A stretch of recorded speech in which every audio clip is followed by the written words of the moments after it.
to preside of MV Ruto is truly an honor, and we thank you for gracing the occasion.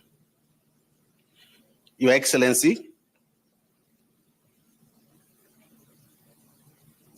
today is a momentous day for all of us gathered here at the Kisumu shipyard as we witness the commissioning of MV Ruto.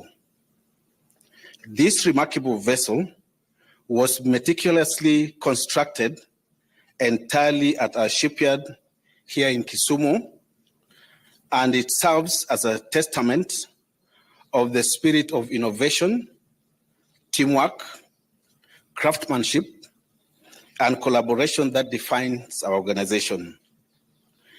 The genesis of MV Ruto arose from the need to complement MV One, operated by the Kenya Railways, which was constructed way back in 1965. Together, these two ships now boast a combined capacity to transport over 2,200 tons of petroleum, other liquids, and loose cargo. Construction of MV Ruto commenced in May 2021 and was successfully completed in just 24 months, a significant achievement considering that such endeavors typically take 36 months. Through this local construction effort, Kenya Shipyards Limited has not only expanded its capacity, but also facilitated the transfer of valuable skills in shipbuilding and knowledge transfer within our nation. I am delighted to report that MV Ruto was built in strict accordance with approved international standards and specifications. The vessel underwent rigorous lakeworthiness trials, cargo load testing, and safety tests to ensure the highest quality and safety standards were met. The construction of MV Ruto represents a monumental stride in harnessing our industrial potential to bolster national economic growth and development. By choosing to build this vessel at Kisumu shipyard, a substantial portion of the construction cost remained within the Kenyan economy.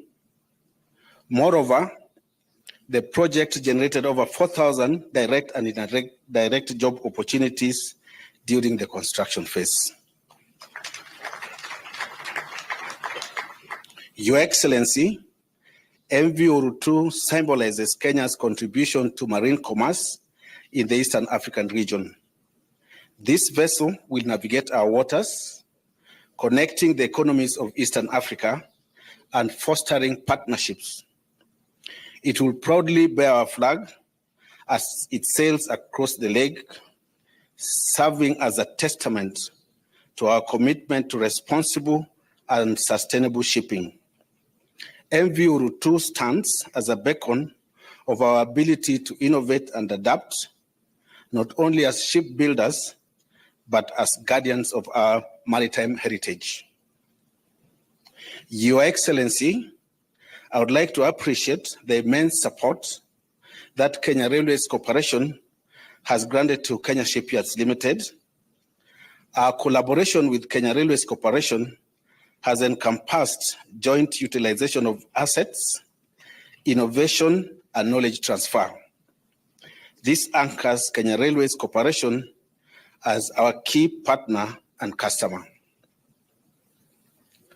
I must also take this moment to acknowledge the invaluable technical support extended by the MS Damen Goriken of Netherlands throughout the vessel's construction. And we have their representatives here, sir. Their willingness to share skills and knowledge played a key role in the success of this project. Sir, I'd also like to express our deep gratitude to the National Treasury, the Ministry of Defense, and the Kenya Defense Forces leadership, as well as the dedicated service personnel and the entire Kenya Shipyards Limited team. Together, we worked tirelessly to ensure that MV Uhuru 2 was delivered on time and within budgets. Your Excellency, sir, it is now my distinct honor to invite you to deliver your keynote address. Thank you once again for gracing with us your presence on this momentous occasion.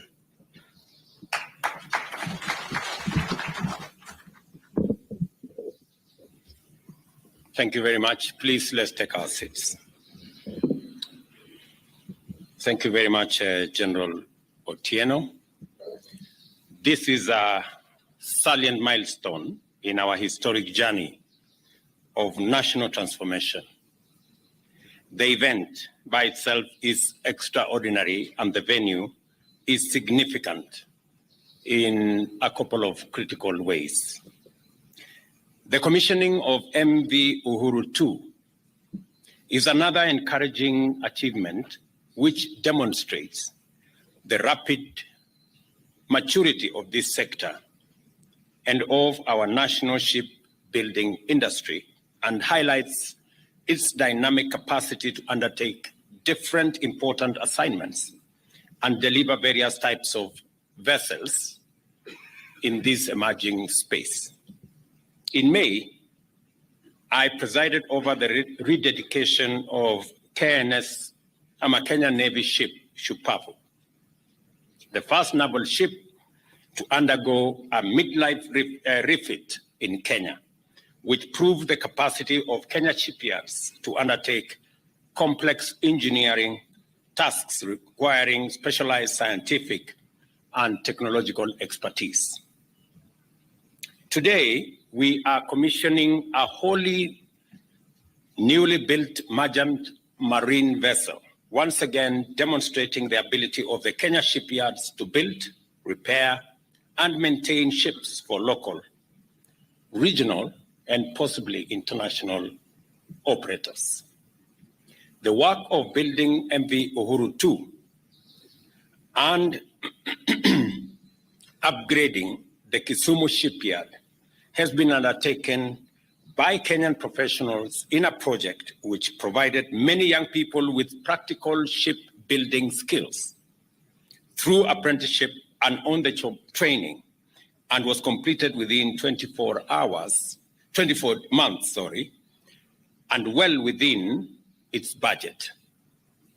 I must congratulate my predecessor, President Uhuru Kenyatta, for his foresight in coming up with this shipyard refurbishment.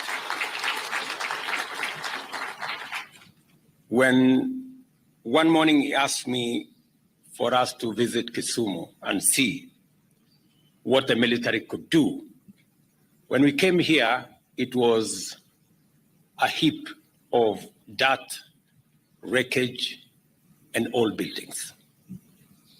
To see what we are seeing here today is phenomenal. And I must say, both President Uhuru Kenyatta and the leadership of our military, with a lot of foresight, drove this program to where we are today. When I took over office, it is among the first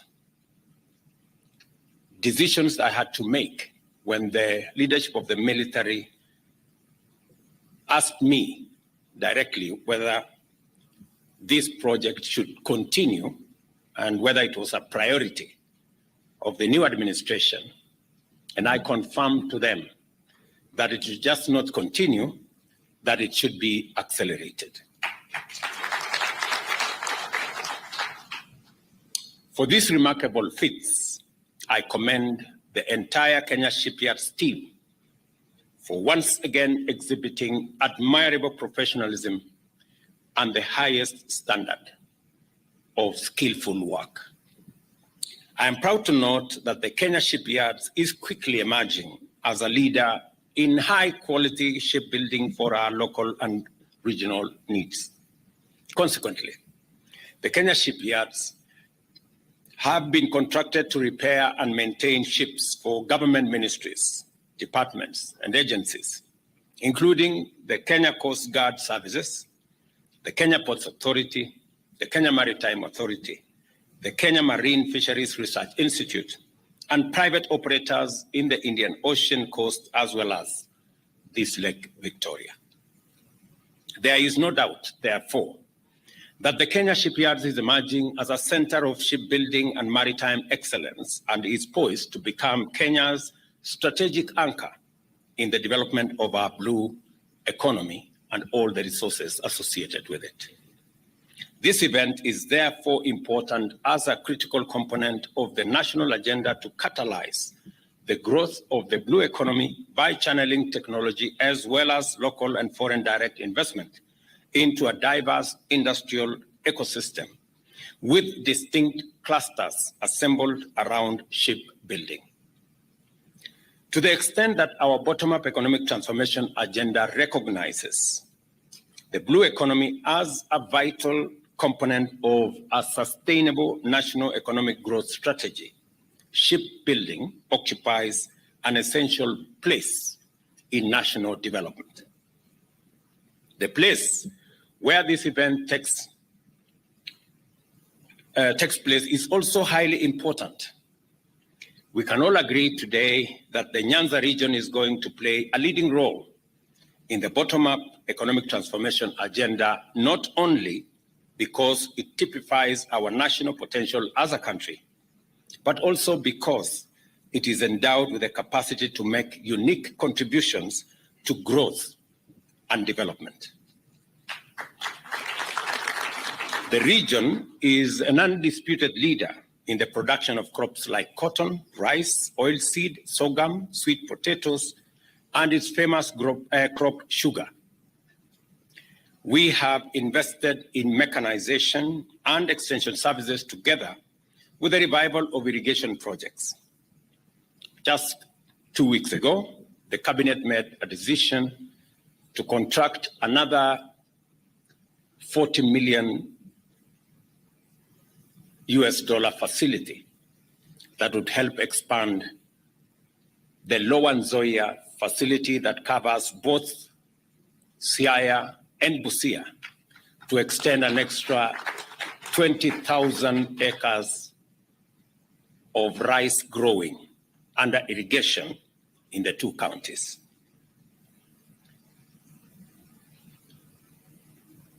We all invested in mechanization, as I said, and extension services together with the revival of irrigation projects and collaborating with county governments to support farmers through the provision of subsidized inputs. Yesterday, again, I was in Migori, and I did explain to Kenyans in Migori that next year we will equally be expanding the Lower Kuja irrigation program from the current 5,000 acres to 19,000 acres in the program that we have for next year. Again, to expand our production of rice in Kenya that currently we have very serious deficit. And in fact, it is draining most of our foreign exchange earnings. This is why we are confident that an economic renaissance powered by agro-industrial revival is underway in the region. This will certainly lead to a renewed vibrancy of our ancient lakeside market, Kisumu or Osumu, where the communities of our region gathered to conduct barter trade of highly needed commodities. I was telling Professor Nyang' Nyong'o that the word Osumo, which means exchange of products and goods, barter trade in essence, means the same thing for the communities in this region. Kesumo means the same thing as Osumo. Kesumo in the Kalenjin language and Osumo in the language of this region. So we're all it's quite an experience. Kisumu has not just been a center of activity for local communities, it has also served as a key regional port city, which drives and is driven by activities within the Lake Victoria, the heartbeat of our East African region. Lake Victoria plays a primary role in our region's blue economy in terms of fisheries and the provision of vital transportation links between Kenya, Uganda, and Tanzania, keeping our regional community cohesive and in motion. Through its shipbuilding, maintenance, and operations capacity, the Kisumu shipyard is set to provide indispensable support for regional economic takeoff of the Lake Victoria Basin by facilitating fisheries and maritime transport. By driving the regional economy around the Lake Victoria, the shipyards will therefore contribute to regional integration and the economic transformation of our region. Again, with our Ministry of Blue Economy, along this Lake Victoria from Busia all the way to Migori, we are establishing infrastructure, fishing infrastructure, landing sites along this lake region, 2 landing sites in Busia, 2 landing sites in Siaya, 2 landing sites here in Kisumu, in a place called Asat, and in a place called Ogal here in Kisumu, 2 landing sites in Homa Bay, and another 2 landing sites in Migori, including in a place called Sori, where I visited sometime in the past. And this fishing infrastructure, complete with landing sites, cold rooms, common user facilities for processing, will not only enhance the economic activity around fishing in this region, but it will also add to our pool of opportunities, both for commerce and for jobs, and significantly contribute to our food security by making sure that we have more food from the resource we have in Lake Victoria.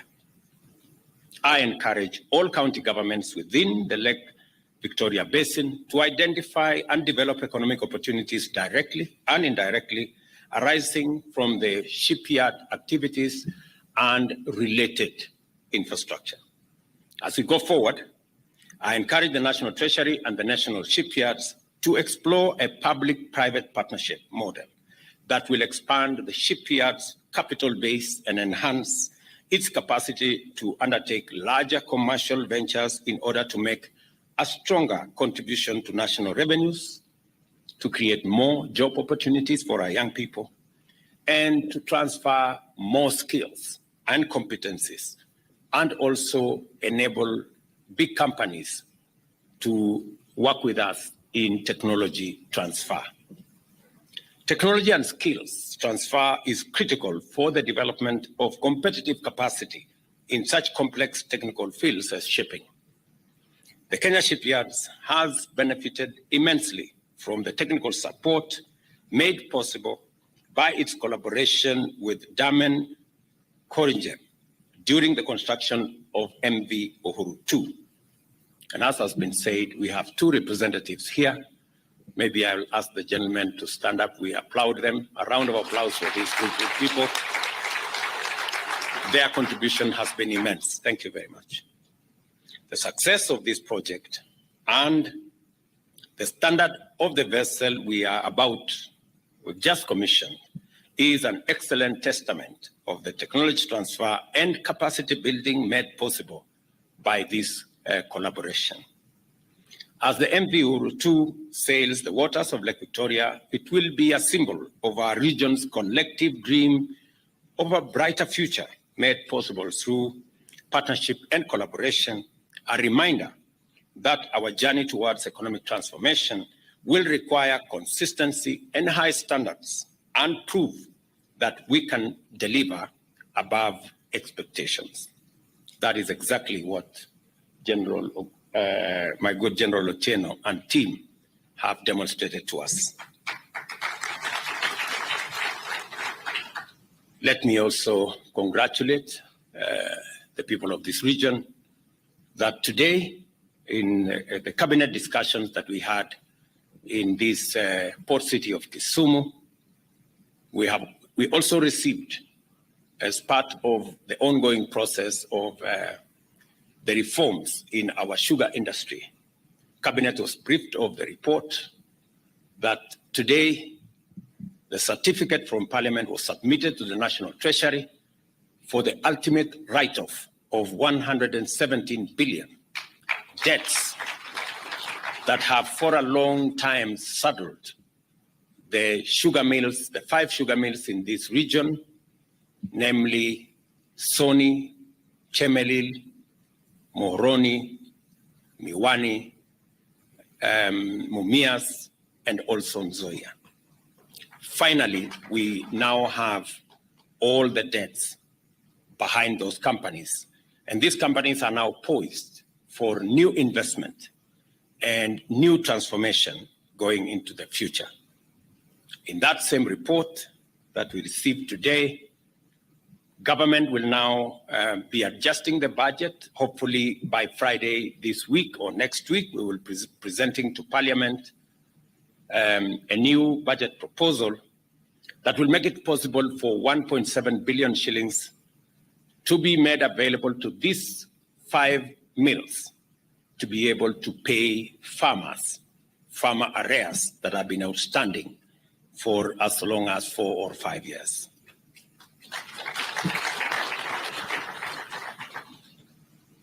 What is happening also will set the stage for a leasing program that will see these factories and the mills and the nuclear estates being used to transform and to provide the mechanism for us to turn around these facilities. And as I made a commitment that there will be no privatization of any part, and there will be the land that was contributed by communities and by regions will continue to be land that is that will be for the communities under the county, and that this time round, the program will also make it possible for communities using either counties or any other agreed framework for them to benefit from the lease of the facilities, both the nuclear estate and the mills that will be made available to private sector to make sure that they can use it appropriately. It is my intention that, unlike in the past, where nuclear estate and all the facilities put together by government are made available and they have no benefit, no accruing benefit to communities and to counties. That is going to change. Today also, we went through the final process of concluding the Gogo Dam end project that will generate additional 8.6 megawatts. And today, again, we approved an investment of $30 million in that project. And we have given a timeline that this should be complete in the next 24 months, not just to increase the contribution of energy from the western part of Kenya, but also make it much more predictable and reliable. This, again, this investment will make it possible to stabilize our grid and to make sure that we have stable power for both household and manufacturing requirements. Among as many other things that we did is also to agree on how we are going to host both all the tournaments that we have, starting from AFCON to CHAN, to SECAFA, and to all the others, and to spread all these facilities across Kenya. I know Professor Anyang' Nyong'o is on record as making his position known as to where is the place of Kisumu in hosting these facilities. I want to confirm to you, Professor, that we have taken into account the place of Kisumu in hosting at least some of the tournaments that we have spread across the country.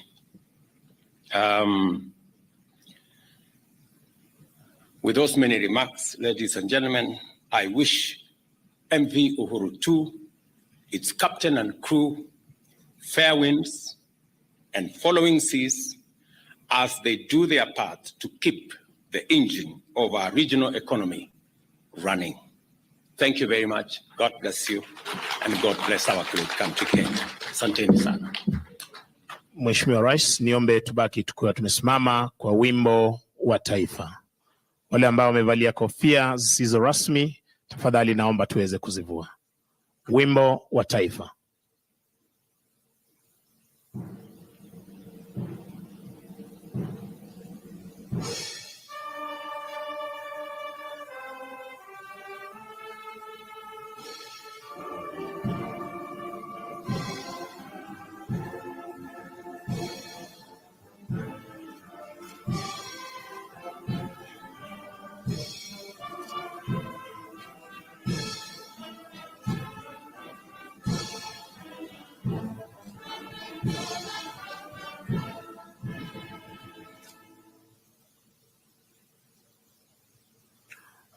Basi niombe tuweze kuketi Mheshimiwa Rais anapo